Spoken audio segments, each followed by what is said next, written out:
Hello and welcome to the garden. Are you actively napping? I drifted. I'm sorry. I'm not that kind of doctor. This is Garden Therapy. Today, we're going to continue to explore the mind-body connection. You may remember from our past video the chiropractic point of view of the mind-body connection and how everything is interrelated up here and physically in your body. Wanted to take the next step and look at clinical psychiatry and how a clinical psychiatrist would look at the mind-body connection and explain some of the things that can go on up here and impact everything in your body. Now we're going to throw around a few terms. Instead of mind, Marta Pickens, who is the clinical psychiatrist spoke to, likes to use the term inner world, which I really like. And also, of course, it immediately reminded me of the movie Inside Out. So you'll see some of those clips. You're going to hear from one of the great philosophers of our time. No, not Yoda, Mr. Rogers, who's a big influence actually on Marta's point of view. And I'll let her explain that to you as well. Now, Marta Pickens is a clinical psychiatrist that works in the greater Sacramento area, has degrees from Stanford and Biola universities. She's real smart and great to talk to. Please enjoy the video, and hopefully it can help you put your mind-body connection into a better frame and see how your emotional and mental well-being can impact your physical well-being and vice versa. In your opinion, from your training and background, Yes. What is the mind-body connection? The way I think about it is much more broad. I use the word internal world. So that's a pretty broad term for a lot of different processes that are related to our psychology. Thoughts and thinking are a part of that. I think about them as separate in the sense that they're just so complex, each one of those things. The word internal world, in my opinion, also includes other things like our past experiences, past traumas, memories, and my most favorite one is non-conscious process. And non-conscious process is when we have things that are active in our psychology that are not actively consciously known to us. And for me, that's where the mind-body connection is so powerful. Non-conscious is things that we are involved in our psychology that in our day-to-day waking life, we're not aware of. It doesn't mean that they can't be known. And that's the goal, actually. They're latent. They're very, very active, but we're not conscious of what they are and how they are active. So I'm going to give you an example of the mind-body connection. So I explained what I meant by the internal world. Orange? Who made the console orange? Do I look orange? I didn't touch it. Orange is not my color. Not me. Encompassing our feelings, our emotions, our affects, our thoughts. Girl. Fears and anxieties. Hello, I'm anxiety.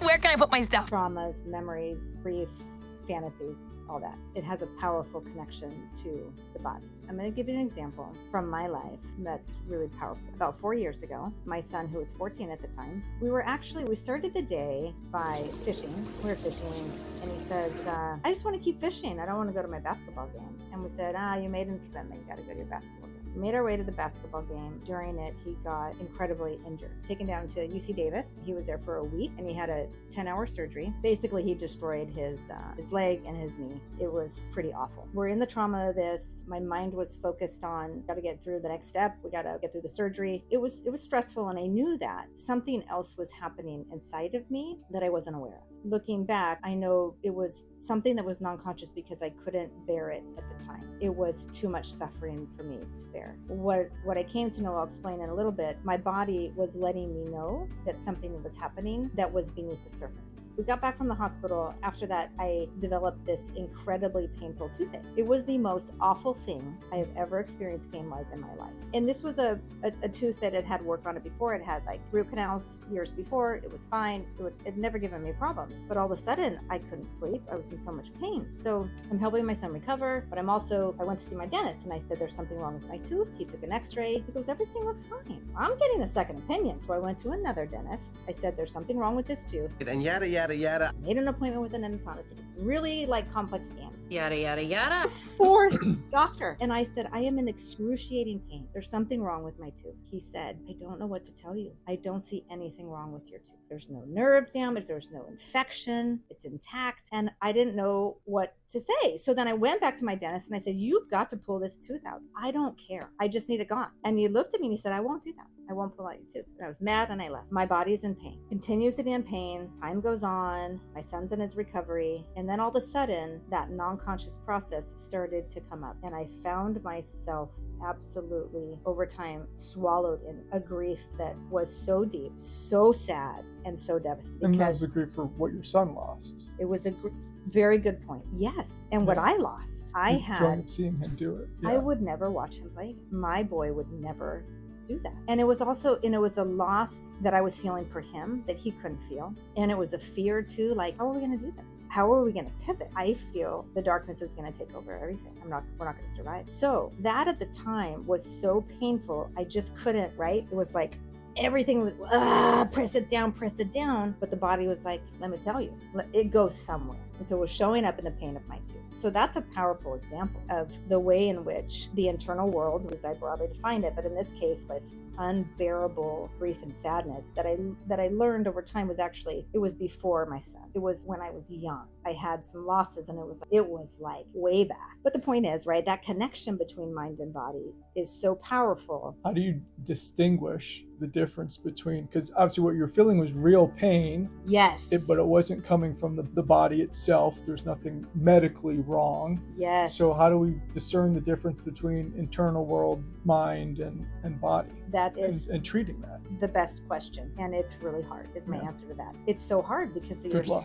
I know, right? I wouldn't have a job if Yeah. it was so easy. It's so, they're so interrelated. And it's very hard to know which one comes first, disentangling the two. We can know in time. My answer to that question is very, very hard. It's always good to go the route of making sure, have the tests done, and you talk to your doctors and you rule out things. And then if it comes up kind of empty, like in my case, then you begin to wonder what else is happening here. I want to explain the word psychogenic because that's what you're talking about. The pain is so real. Psychogenic means it has a psychological origin. Its origin is in our psychology and our psychological process, internal world. It doesn't originate in the body. Even if you can kind of get to a sense of, okay, I think this is the primary source. So for me, of course, it was like in my psychology and my grief and my loss and my fear, they still weave together all the time, right? Yeah. Like, I think you brought up this example, when you're in chronic pain or you're in suffering, then you become despairing, right, or hopeless and depressed. And then as you become those things, that goes back into your body. So one thing Yes. you were speaking about earlier was, processing that, how you sort of make it real. So can you talk a little bit more about that? Making it, like bringing it up. Yeah, bringing it right. up and communicating it. I'm going to talk about Mr. Rogers. So we're about the same age. So we grew up watching him. Okay, so he was great, kind of sweet and everything, but I think he was brilliant, his understanding of the human person in the process. And he has a quote, which is the source of all my practice and the way that I try to live my life, which is so powerful. And what he says is, and anything human is mentionable. Anything mentionable is manageable. we'll break that down a little bit. What is mentionable, right? He's talking about language. He's talking about if I'm going to mention something to you, I'm using my words to communicate something to you. So we understand what mentionable means, language shared in relationship. Manageable is like, I got this. This is not easy, but I've got, right? So anything mentionable is manageable. well, he's talking about if we can find access to all that's underneath here, right? Fears, fantasies, thoughts, emotions, traumas, griefs. If we can have access to that and work it in this process and it becomes manageable. Like right now, I'm okay with my son. It was a hard journey. There was a lot of tears. There was a lot of pain. There was a lot of fear. But guess what? Now we're okay. I'm okay. It's all of a sudden manageable. It doesn't mean that every time my friend invites me to watch her son play basketball, I'm not sad. It doesn't mean that, but it's like manageable. So it's the process of making something mentionable. But making it mentionable is one, bringing it up to consciousness. We can talk about ways to do that.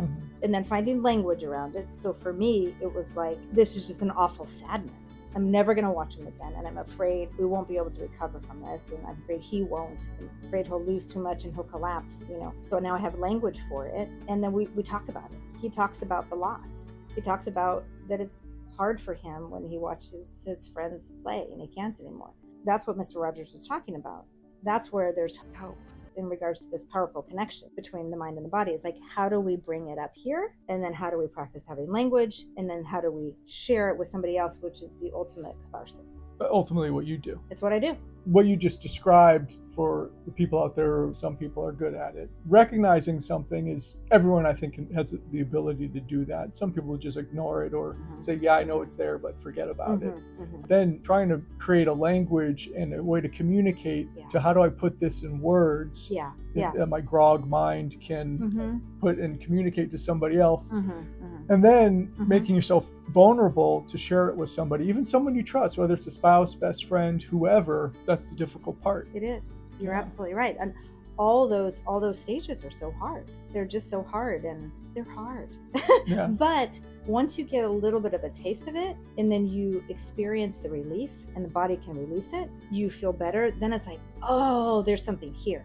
And it's paradoxical. Wait, I can feel really, really hard things, but on the other side, I feel better. Or I'm so scared to tell my wife this or one of my buddies. I did, and actually there's relief on the other side. It is hard. My life's work is going to be this. It already has, with my kids, teaching them how to do this, with my clients, with myself. It's like my life's work. So it is hard, but it's so possible.